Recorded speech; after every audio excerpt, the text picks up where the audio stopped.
Hello and welcome back guys. कैसे हैं आप सब? I hope you all are fine. तो आज हम पढ़ेंगे न्यूक्लियस के बारे में। आज की वीडियो में हम पूरा पढ़ेंगे कि न्यूक्लियस क्या होता है, इसका स्ट्रक्चर क्या होता है, इसके फंक्शंस क्या होते हैं, किसी भी सेल के अंदर न्यूक्लियस क्यों प्रेजेंट होता है। तो आइए फटाफट से इसके बारे में पढ़ना शुरू करते हैं। So first of all we will study about what is nucleus.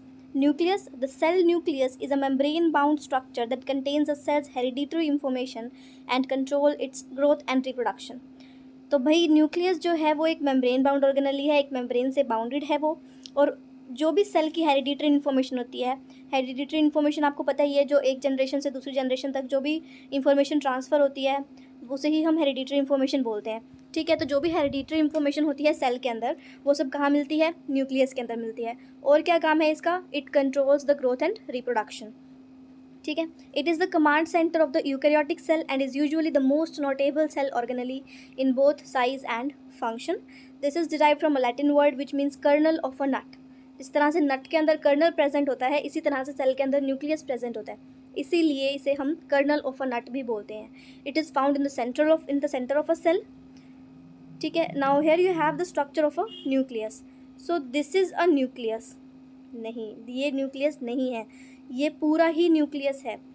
जो न्यूक्लियस होता है वो एक न्यूक्लियर एनवलप से कवर होता है, जो हमने कहा ना कि मेम्ब्रेन बाउंड ऑर्गेनली है, एक मेम्ब्रेन से बाउंडेड है। ये कौन सी मेम्ब्रेन है? Nuclear envelope. ठीक है, आगे हम इसके बारे में पढ़ेंगे कि इस मेम्ब्रेन को हम क्या बोलते हैं और क्या क्या बोल सकते हैं हम इसे। ठीक है, नेक्स्ट, इस मेम्ब्रेन के ऊपर क्या प्रेजेंट है? पोर्स प्रेजेंट है, ताकि सेल का इनसाइड और आउटसाइड से जो है फंक्शनिंग हो सके, अंदर से चीज़ें बाहर जा सके और बाहर से अंदर आ सके। ठीक है, अब न्यूक्लियर एनवलप के अंदर जो भी चीज़ें प्रेजेंट है ना, जिस तरह से हमने क्या पढ़ा था कि एक सेल है, suppose this is a cell, cell wall से कवर्ड है, उसके नीचे क्या प्रेजेंट है? सेल मेम्ब्रेन प्रेजेंट है, बीच में क्या प्रेजेंट है? न्यूक्लियस प्रेजेंट है। और ये जो भी सारा का सारा स्पेस था जहाँ पर सेल ऑर्गेनलीज प्रेजेंट है, ये न्यूक्लियस और सेल मेम्ब्रेन के बीच का जो भी स्पेस है इसे हम साइटोप्लाज्म बोलते हैं। ठीक है, इसी तरह से न्यूक्लियस के अंदर भी एक जो आउटर मेम्ब्रेन है जिसे हम न्यूक्लियर एनवलप बोलते हैं, और सेंटर में क्या प्रेजेंट होता है? न्यूक्लियोलस प्रेजेंट होता है। और न्यूक्लियोलस और न्यूक्लियर एनवलप के जितने भी अंदर का एरिया होता है उसे हम न्यूक्लियोप्लाज्म बोलते हैं। और इस न्यूक्लियोप्लाज्म में क्या प्रेजेंट होता है? क्रोमेटिन मटेरियल प्रेजेंट होता है। Now as we know, nucleus के बिल्कुल साइड में बिल्कुल चिपक के उसे कौन सी ऑर्गेनली प्रेजेंट होती है? एंडोप्लाज्मिक रेटिकुलम प्रेजेंट होता है। पहले कौन सा एंडोप्लाज्मिक रेटिकुलम होगा? रफ एंडोप्लाज्मिक, उसके बाद स्मूथ एंडोप्लाज्मिक रेटिकुलम मिलेगा हमें। ठीक है, तो आई होप ये स्ट्रक्चर आपको क्लियर हो गया होगा। अगर फिर भी कोई डाउट्स हैं तो आप कमेंट सेक्शन में कमेंट करके मुझसे पूछ सकते हैं। ठीक है, next let us study about the nucleus structure. तो structure of nucleus encompasses nuclear membrane, nucleoplasm, chromosomes and nucleolus. Chromosomes are present in the nucleoplasm. ठीक है, कंफ्यूज नहीं होना है। क्रोमेटिन फाइबर जहाँ प्रेजेंट होते हैं वहीं पर क्रोमोसोम्स प्रेजेंट होते हैं। ठीक है, तो न्यूक्लियस के स्ट्रक्चर में क्या क्या मिलेगा आपको? न्यूक्लियर मेम्ब्रेन, न्यूक्लियोप्लाज्म, क्रोमोसोम्स और न्यूक्लियोलस। ठीक है, इस सब के बारे में हम थोड़ा डिटेल में पढ़ेंगे। पहले हम शुरू करते हैं न्यूक्लियर मेम्ब्रेन से। तो न्यूक्लियर मेम्ब्रेन जो है वो एक डबल लेयर्ड स्ट्रक्चर है that encloses the contents of the nucleus. Obvious सी बात है कि डबल मेम्ब्रेन है, पूरे न्यूक्लियस को ये सराउंड कर रही है, तो जितने भी न्यूक्लियस के कंटेंट्स हैं वो सब को कौन सराउंड करे? Nuclear membrane. न्यूक्लियर मेम्ब्रेन के अंदर प्रेजेंट है। आउटर लेयर है मेम्ब्रेन की और किससे कनेक्टेड है? एंडोप्लाज्मिक रेटिकुलम से कनेक्टेड है। Envelope helps to maintain the shape of the nucleus and exist in regulating the flow of molecules into and out of the nucleus through nuclear pores, as we have seen in the picture na.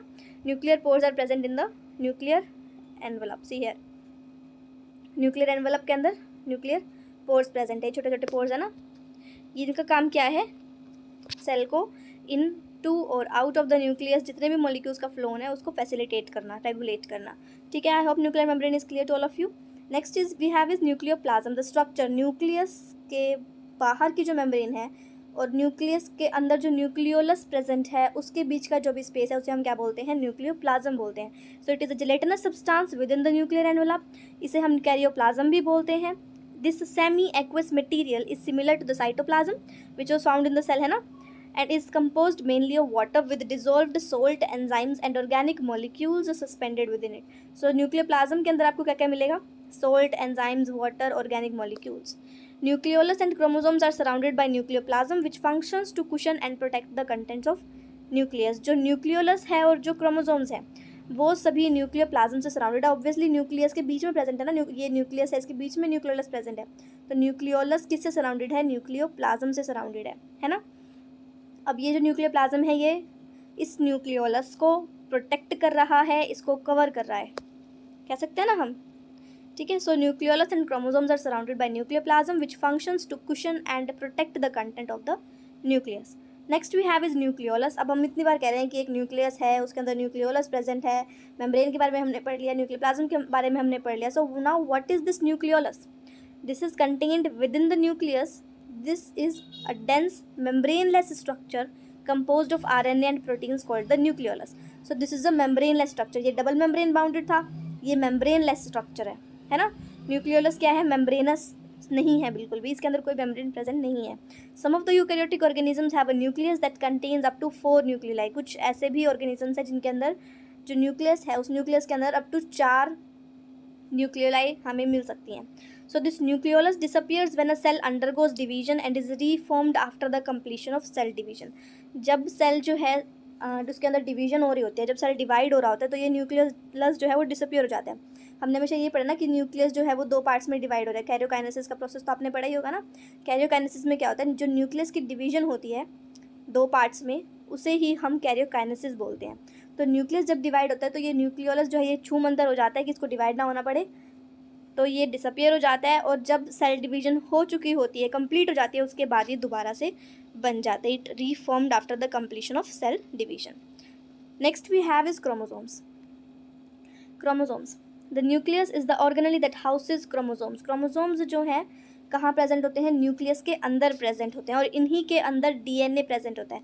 Hereditary material जो होता है वो DNA हो या RNA हो, वो जो भी हो, वो क्रोमोसोम्स के अंदर ही मिलता है। और क्रोमोसोम्स कहाँ मिलते हैं? न्यूक्लियस के अंदर मिलते हैं।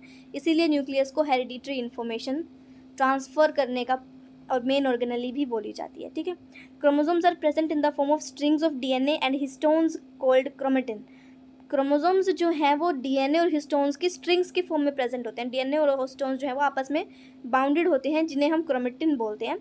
और क्रोमोसोम्स जो है वो इस फॉर्म में प्रेजेंट होते हैं कि वो डीएनए और हिस्टोन्स जो है वो प्रोटीन के मॉलिक्यूल्स होते हैं। तो डीएनए और प्रोटीन्स जो है वो बाइंडेड होते हैं, जिसे हम क्रोमेटिन बोलते हैं।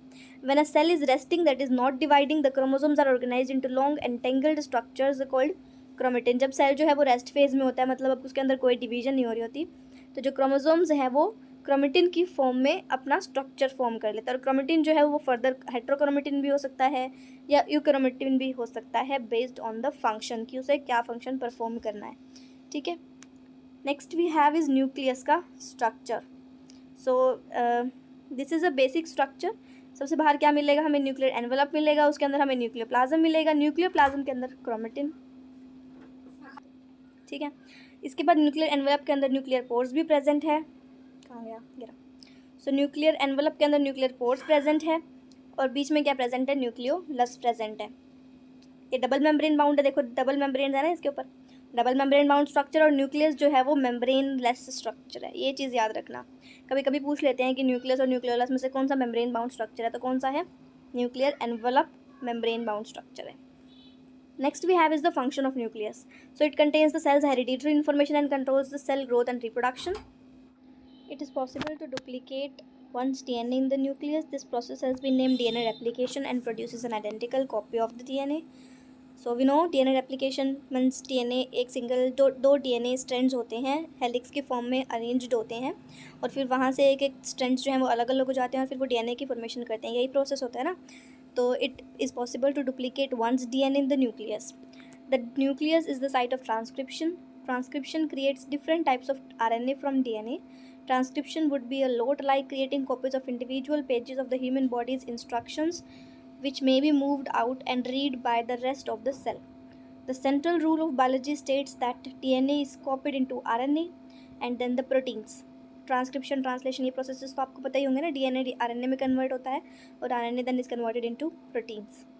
Next we have is the organelle is also responsible for protein synthesis, cell division, growth and differentiation, production of ribosomes in the nucleolus, protein factories कहते हैं जिसे हम राइबोसोम्स को बोलते हैं ना, प्रोटीन फैक्ट्रीज। ठीक है। Selective transportation of regulatory factors and energy molecules through nuclear pores. So these are some functions of nucleus. I hope आपको सब समझ आ गया होगा, एंड इफ़ अभी भी कोई डाउट है तो आप मुझे कमेंट सेक्शन में बता सकते हैं।